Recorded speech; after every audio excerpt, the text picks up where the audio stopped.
1 to 2% cases में ये pregnancy गर्भाशय में ना रह के गर्भाशय के बाहर रहती है, जिसे हम एक्टोपिक प्रेगनेंसी कहते हैं। आज हम देखेंगे कि एक्टोपिक प्रेगनेंसी क्या है, इसको अर्ली डायग्नोस करने के क्या तरीके हैं और इसकी ट्रीटमेंट क्या होती है। हेलो फ्रेंड्स, मैं doctor Neha Jadhav, obstetrician, gynaecologist और टेस्ट ट्यूब बेबी कंसल्टेंट पिछले 10 सालों से पिंपले सौदागर, पुणे प्राणायाम क्लिनिक में प्रैक्टिस कर रही हूँ। अब ये प्रेगनेंसी टेस्ट हम कैसे डायग्नोस करें कि ये एक्टोपिक प्रेगनेंसी है या नॉर्मल प्रेगनेंसी है। सो जैसे ही आपका पीरियड मिस हो जाता है, वैसे ही आप घर पे यूरिन प्रेगनेंसी टेस्ट करें, और अगर ये पॉजिटिव है या फिर फेंट पॉजिटिव है। फेंट पॉजिटिव का मतलब होता है कि एक लाइन जो है वो डार्क है और दूसरी जो टी वाली लाइन है वो थोड़ी पहले सी वाली लाइन से फेंट है, जिसे हम कहते हैं फेंट यूरिन पॉजिटिव टेस्ट। आपके गायनेकोलॉजिस्ट इसके ऊपर आपको कोई ब्लड टेस्ट यानी सीरम बीटा HCG लेवल्स करने के लिए एडवाइस करेंगे और पेल्विक अल्ट्रासोनोग्राफी एडवाइस करेंगे, जिससे आपके प्रेगनेंसी का लोकेशन पता चले कि ये नॉर्मल यूट्रस में है या फिर ये ट्यूब्स की एक्टोपिक प्रेगनेंसी है।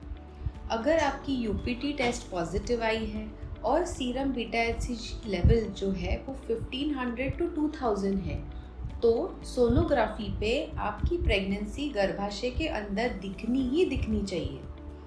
अगर डॉक्टर को ये सोनोग्राफी प्रेगनेंसी पे ना दिखे और बीटा HCG अगर मोर देन 2000 है, तो हमें एक्टोपिक का डर रहता है।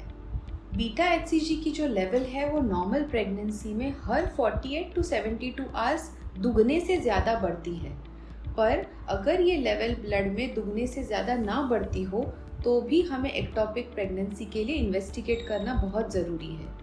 इसीलिए ऐसे केस में हमें हमारे डॉक्टर के साथ क्लोज फॉलोअप रखना बहुत ज़रूरी है, ताकि कोई कॉम्प्लिकेशंस या इमरजेंसी आने से पहले हम इसको डायग्नोज करें और सही वक्त इसकी ट्रीटमेंट शुरू करें। अब हम देखेंगे कि एक्टोपिक प्रेगनेंसी की ट्रीटमेंट क्या होती है।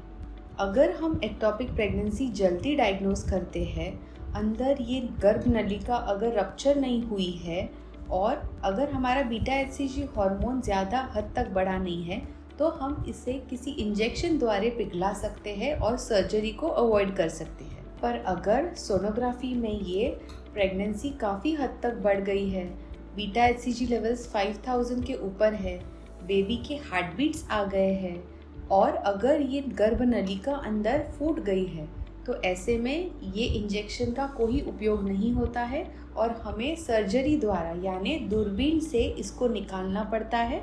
बहुत बार उस साइड की ट्यूब भी निकालनी पड़ती है। एक बहुत ही रेयर कंडीशन होती है जिसको हम हेटेरोटॉपिक प्रेगनेंसी भी कहते हैं, जिसमें ट्विन प्रेगनेंसी होती है।